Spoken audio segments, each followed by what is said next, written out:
the first Grand Slam tournament of the year. Rafael Nadal, the defending champion, the top seed, knocked out in the second round by American Mackenzie McDonald. Nadal played through pain and a hip injury and said after, I went through this process too many times in my career, and I am ready to keep doing, I think. I'm Dave Anthony, Fox News.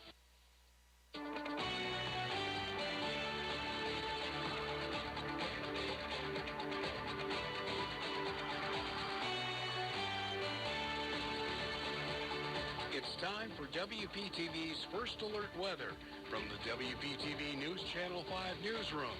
Now with 7 meteorologists covering the Treasure and Gold Coasts 24 hours a day, 7 days a week.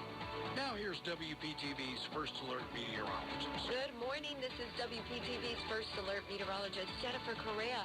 It stays dry for your Wednesday afternoon, mostly sunny skies. Highs in the upper 70s, then the low 80s starting tomorrow afternoon, and also staying mostly dry throughout the rest of the week. But a cool front does stall over our area, and that can bring back a few showers starting later Friday and lasting through the weekend. I'm WPTV First Alert meteorologist Jennifer Correa on WSTU AM 1450, Martin County's Heritage Station. You are listening to WSTU, Stewart, Jensen Beach, Hope Sound, Martin County's Heritage Station. It's time now for the Casey Ingram Show on WSTU. The opinions expressed are those of the program host and guest and not necessarily those of WSTU. WSTU does not endorse products that may be mentioned. Any reproduction or retransmission of this broadcast is strictly prohibited without written consent of WSTU. It's time to call in with your questions and comments at 220-9788, 220-WSTU. And now, here's Casey Ingram. Good morning. Welcome back. Another beautiful Wednesday. We're a little chilly, but at least the sunshine is out. So, I feel like we're getting our second winter in Florida because this is our second little cold snap. Enough already. But before we get into the show, we have a doubleheader today. I have a new school board member, Amy Pritchett, in the studio, and she's going to be followed with Jim Moyer. He is the latest Indian River keeper, no longer new. He was installed last June, and it's going to be my pleasure to have him on today. I've meant for that to happen sooner, but just time marches on, and so it'll be today. Also want to remind everybody about the best kept secret in Martin County. You can come by boat, car, or stroll the boardwalk to explore what the best kept secret has to offer. The boardwalk features local artists, an Airbnb, art gallery, boat charters, marina, and craft and creamery. Craft beers, wine, 24 flavors of ice cream. There is something for the entire family, and with spring break coming up, this is a great place to come out and bring your friends and family as well. And that would be the Fish House Art Center. It's located in Port Salerno, down in the pocket. You can look them up online before you head out, thefishhouseartcenter.com. Give them a call, 221-5482-772. 221-5482. And also remember, they have a marina there, so they have some slips there if you have a boat. Also, Indiantown Marina is one of South Florida's best storage facilities, located inland on the Okeechobee Waterway. Very well protected hurricane hull, and they're home to many in the cruising community who find their facility ideally situated and user-friendly. It's a do-it-yourself or full-service boatyard, so if you need anything done on your boat, bottom painting, electrical, mechanical, if you have a boat, there's always something to do. Indiantown Marina is a great place to take your boat to have the work done or do it yourself. Give them a call at 772-631-3272. Again, that's 631-3272. Also, I want to remind everybody, you can sign up on an email list for my show, thecaseyingram.show.com, and every week I send out an email to let you know who the special guest in the studio will be, so you'll know which shows you want to be sure to tune into. I hope you tune into them all, but always there's a certain guest that would pique your interest, so sign up for that again at my website, thecaseyingram.show.com. I won't spam you, I promise. Commercial Mortgage, my final sponsor I want to thank. Commercial Mortgage has been in the industry of small balance corporate finance since 2003, and their areas of expertise include hotels, marinas, office buildings, restaurants, apartments, multifamily, condos, golf courses, home builders, land development, including new and repurposed development. Give the good folks at Commercial Mortgage a call at 561-310-5295. Again, that's 561-310-5295. 888-866-8295 or visit them online at commercialmortgagellc.com. So, Amy, I've been so excited to have you here in the studio. And welcome. So, Amy is a mother and grandmother, a passionate defender and advocate for parents and children. She loves America and believes that children should be taught about the unique and special values that make America a beacon of liberty in the world. Amy is also the chairwoman of the Martin County Moms for Liberty and a regular volunteer at the Humane Society, and also one of our two latest elected school board members. Amy believes that every parent has a right to make education and health decisions for their children. Every child has a right to a quality education, and every teacher should follow school board and superintendent policies in the classroom and be accountable. Every citizen has a right to review curriculum offered in the schools, and it all starts with new leadership. And Amy, I have to say that I followed a lot of elections and campaigns over the years, and honestly, yours is my favorite. And folks, I'm going to tell you why. Amy just got out there, met the people, and worked hard. And honestly, there wasn't a lot of, one of the other candidates had the governor endorse them. And it didn't matter to Amy. She said, I have a message. And you were actually going against a very old name here in the county. And you never gave up. You were truly an inspiration of why you should never, ever give up. Thank you. Because you ended up winning this election, and now you're sitting on the school board, and every time you had a dissenter, you faced it head on and said, this is who I am, and you would always respond with just yourself. It was truth. You weren't some kind of slick slogan or anything like that. It was just always honest and pure. So, thank you. I just wanted to say that. It really was my pleasure to follow your campaign. Thank you, Casey. And what a wonderful outcome it was. So, Amy, tell us a little bit now. For folks, just so you know, the Martin County School District, this is really a big deal. It educates approximately 18,000 students in 12 elementary schools, 5 middle schools, 3 comprehensive high schools, 3 special centers, 4 preschool centers, and 2 adult education campuses with a budget that's over $500 million. This is really a big deal. And so being on the school board is a very important position. So, Amy, you've started going to the school board after the election. I think you said the first meeting was November 22nd. Tell us your impressions and what's been going on. Sure. Just a few little notes. I'm no longer the chair. I stepped away from the chair position. I'm a member of Moms for Liberty now. I felt it would be a conflict, and I wanted to make sure that when I represented the school board, the focus was solely on the school board, and that was something that I felt really strongly about. And number 2, we're going to have a 4th high school, the Indian Town High School. They're having a topping off on Friday where the beams are going up for the roof, and you can sign your name. So that'll be neat. Friday. I'm not sure of the time. I will let you know. I think it's in the early afternoon. So that's exciting. We're getting a 4th high school. Very neat. It is very exciting and very needed as the population grows. Now, is that the vocational high school? Right now it's at the Boys Club in Indiantown, but it'll be moving over as soon as the building is complete. So. Is this the same one that's in partnership Yes. with IRSC? Yes. I just want to make sure. Okay. So that's a That's very exciting. It's really extremely exciting. exciting. And really, we don't have a high school that has focused on vocational skills, which are so needed, desperately needed, and well-paying jobs. So this is, as you said, 100% exciting news. Yeah. And it's a good time to be joining the school board to see some of these new things that are happening. As a newcomer and with no previous experience in the role, you kind of follow the lead of the people that are a little more experienced. But I'm finding that everyone has been welcoming. Everyone has asked questions, contacted me with their concerns, and I'm available. As a matter of fact, I urge people to give me a call, send me an email if you have questions, concerns. I'm one of 5, so I am not a decision maker. It's a body. However, I can bring those concerns where they need to be and follow up to make sure that, customer service is important. And we are customer service. We want to bring a great product, and we also want to make sure that our residents know they have a place to go with their concerns, and I welcome that. And I think with any newly elected official, it's like drinking from a fire hose. There's a lot to learn and Yes. take in at first. So there's a period of time where it's really good that you have 3 incumbents on the board, and then the 2 new ones you do. It'll come to you. A few years from now, you're going to be the incumbent. That's the old hat and knows what's going on. That's a strange word, incumbent. And we cannot speak to one another unless we're all together in a public meeting. So that's Florida we have sunshine to follow law. sunshine, Yep. and we're very careful about it. And I honor that because that's what makes it work. It does, and that it is, again, that's Florida sunshine laws for all our elected officials, as well as committees that residents get appointed to through the elected officials.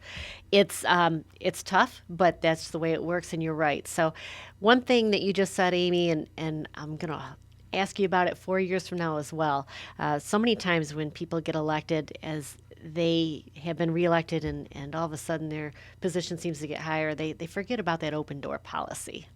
And for you, watching your campaign, I can't believe you will ever forget about that open door policy. Never, you will always ever. be there. Never, because I can recall being a parent and having that feeling of, well, she doesn't want to talk to me, a board member. And my husband was in the school district. He was a director of operations for over 40 years in a variety of schools. And he told me early on, if the teacher won't talk to you, if the board won't talk to you, if the principal won't talk to you, that's a problem. It is. And I don't want people to escalate. It's kind of like when I was in customer service and they'd say, I want to speak to the president. That's because you weren't giving them what they needed. And I'm a kind of person that if I can't give you what you need, I can find somebody who will. Like I said, I can't solve the problem, but I can direct you to a place where it can be solved. And that's how I operate. I have no problem with anyone calling me, texting me, emailing me, with whatever they have. And I don't want them apologizing. I don't mean to bother you. It's not a bother. When you take the position, you are putting yourself in that seat to receive whatever comes at you, whether it's good or bad. That's right. Now, when you ran for this position, what were your goals? When you decided, if I'm going to become elected on the school board, what changes do you want to make, or what did you want to keep promoting? Well, my first and foremost has been consistent from the beginning, and that's reading proficiency. And that is an issue, and it continues to be one. I'm happy to say that I am seeing some improvements in the lower grades of children who, we have a large population of non-English speaking students.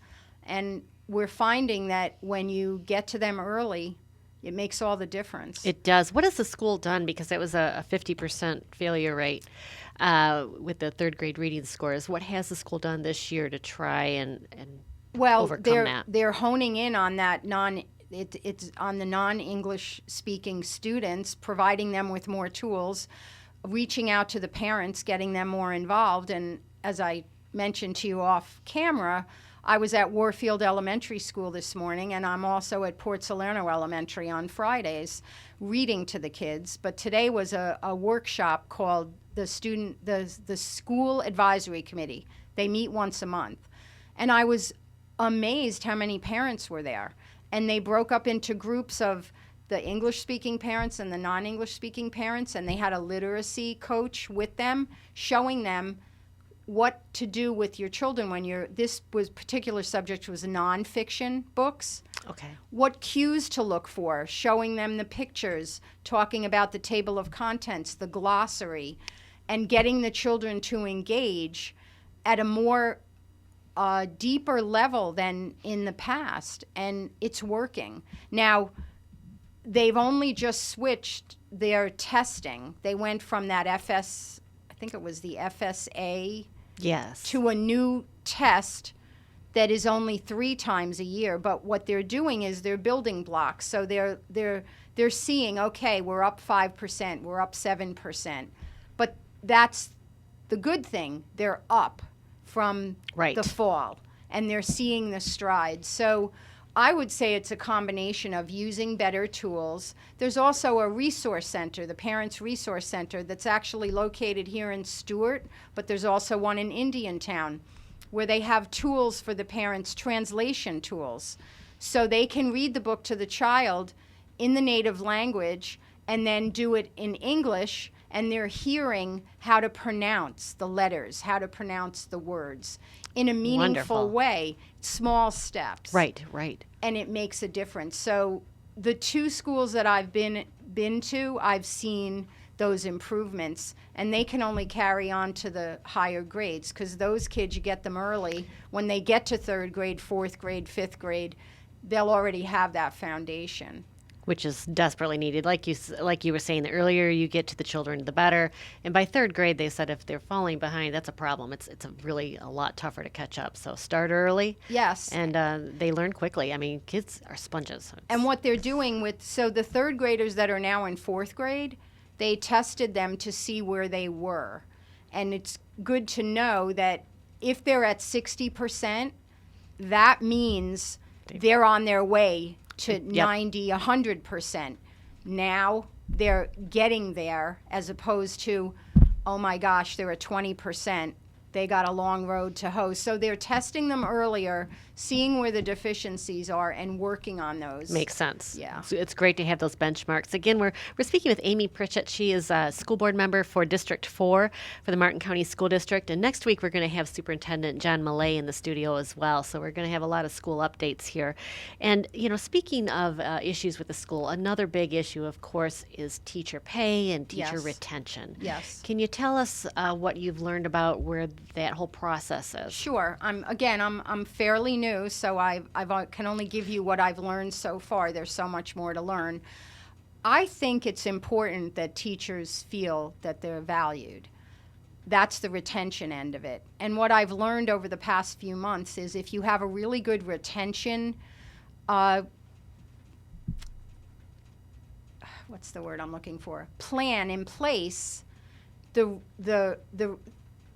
recruitment is easier, because those retentions lead to ambassadors telling everyone how great it is to work here. Right, right. And I attended a conference in Tampa back in, I think it was October or November, for several days. And I met a principal from Polk County.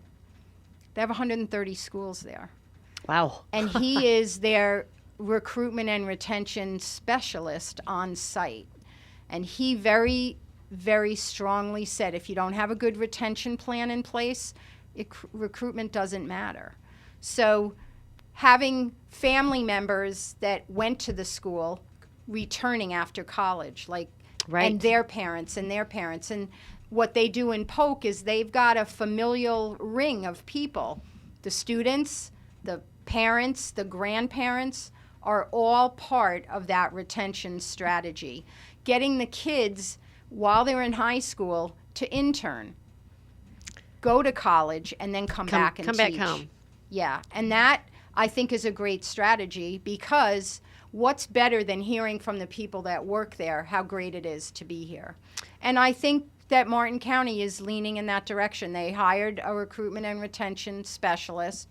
I've spoken to her several times. She's new, but she is really eager to get strategies in place. And on the pay side, we have a really good governor who's giving money to make the starting salaries. At this time, the contract has not been ratified, but when it is, starting salary will be $48,700 for a new teacher coming in. See, that's absolutely wonderful. Yes. That has changed a lot over the last several years. And Yes, that's what people it's wanted closing for. the gap. That's so right. now, and again, the disclaimer is it isn't ratified yet, but once it is, we'll be the top paying on the Treasure Coast of the Indian River, St. Lucie, and Martin County Top will paying. be at the top. So not at the top in Florida, but Right. the top locally on the Treasure Coast. For the Treasure Coast, that's which huge. has never been the case. So that's a good thing to sing about. It definitely is. And then, of course, the benefits package that comes along Yes, with it that is a as good well. benefits package. It's it's about $6,500 Yeah. that they pay toward the teacher's benefit package. So it's wonderful. It's all very, very good. Yeah. Amy, I wanted to touch base with a couple other things with Sure. you as well, just because, folks, you will see Amy Pritchett out and about in the community in a lot of different ways. She volunteers at the Humane Society. You volunteer with the church. Our community table. There we go. on Our community table, Saturdays. which is huge. I mean, Huge. We feed 12 to 1,500 people every weekend. every weekend. It's Yeah. incredible. And it's growing. It's incredible. And we have 2 locations in Indiantown and then 6 locations in Martin, and I believe 1 in Fort Pierce now, too. So it's growing. So you will see her out a lot. One thing I wanted to update the community about is the Florida Cabinet met yesterday, and everybody knows about Costco. And the Cabinet, the ALJ, the Administrative Law Judge's decision was appealed to the Cabinet. The Cabinet did overturn her decision. Yeah. So we're going to see where this goes next. It is disappointing. I mean, I know that there are people on both sides of it, and at this point in time, especially now being out in the community and the traffic on Yes. Canner Highway, Yes. where it used to, and I'm not exaggerating, where it used to take me 10 minutes, it takes me 25 minutes now to get to It's my incredible. house. I know it. I get stoplights. You have to have them. But the traffic, and then during the school hours, I just can't imagine what that's going to be like when school is letting out or when parents are taking their kids to school, the bus is coming, so coming and going. It's really going to be a problem. It's going to be a lot more traffic for sure. Palmer, I hope I'm saying this right, Marcusi. I'm sorry if I pronounced your name wrong. Thank you for tuning in. He said, "You just nailed it, Amy, about a retention to recruitment. A prospective home buyer will usually poll neighbors. From my experience, many veteran Martin County teachers have not advocated our district as home because of the pay disparity." Yeah, So- and that has to change. And what better way than to have those people that love the school district go to school there and then come back. Right. And we have a 100%. great CTE program, which is our continuing technical education, where kids can actually make money while they're in high school, get a job out in the community, and come back if they want to. Perfect. Yeah. It's perfect. And it helps the school as well because there's a lot of job openings. Sure. The other topic I wanted to talk about real quick was prayer. Folks, the city of Stewart is going to have a vote on if there's an invocation of prayer ahead of the city meetings January 23rd. So that's going to be coming up next. Is it Monday or Tuesday? It's a Monday night. Monday night. At 5 p.m. is public comment. The meeting begins at 4. So this is very interesting. Commissioner Chris Collins brought it up in November. It passed 3-2. Then the residents came out, some residents, and they started emailing the commissioners, said, no, we don't want prayer. Some said it was divisive, which I don't understand, but that's what they said. So 2 of the commissioners that voted for it, which was Commissioner Clark and Commissioner Bruner, received these emails from their constituents and said, okay, we're going to vote no for the second reading. But folks, this is what the power of people do, and this is why it's so important to get involved, because now the next meeting came out in January, and through public comment, so many people came out. And Amy, I think you were there. Yeah, there were 70 people there, and about 45 of us spoke, and it was unified. And for me, faith is what we need. We need to believe that there is a higher being. And if you don't believe there's a higher being, it shouldn't matter to you because you don't believe it. And I want to make this very clear because Commissioner Collins did. He wasn't talking about just one faith being able to pray. Nope. All faiths can pray. Whoever, or the invocation. whoever it is. Community leader. It just has to be Rabbis, an organization. pastors, That's right. priests. That's right. So that's what it's about. They need to hear from you before January 23 or that night. But the city of Stewart will vote on this. It came back, and I'm just proud of people here because they came back. They didn't accept the no vote. And it gave the other 2 commissioners that voted no the opportunity to say, oh, wait, maybe there are more people out there Right. that really wanted prayer, and they just hadn't heard from them before. So I think this is wonderful. I'm excited to see how this turns out with the city of Stewart. But this is what happens when people get involved. Our country needs to unify, and locally, what better way than to It's do where it it locally starts. than it rises up? Amy, it's where it starts. I don't know how many times we've always, talked about that and said that, it really starts locally, and you affect the most change in your life locally. Yes, agree. agree. It's frustrating what happens nationally a lot, but, it's even more frustrating. But what we can change is what happens locally. That's right. So this will be really exciting. And are you going to be at that meeting? I am. Yes. So I don't know if I'll be there, but I'll definitely be watching, and I hope that the city of Stewart does reintroduce invocation ahead of the meetings. The school board does it. I don't know how you can go wrong. I don't either. To allow people to express their love of God. That's right. And there's a lot of places that still have an invocation ahead of meetings, like the county as well. The county, the school board. Yes. I believe Sewell's Point, Indiantown. So there we go. Yeah. So again, folks, that's January 23. Amy Pritchett, it's been such a pleasure to have you on. Thank you we have for to close out having me. the hour. Jim Moyer, Indian River Keeper, is on next. But in the meantime, I hope you come back and keep updating us. Absolutely. Thank you. Thank Good you, to Amy see Pritchett. You. Good to see you too. Thank you.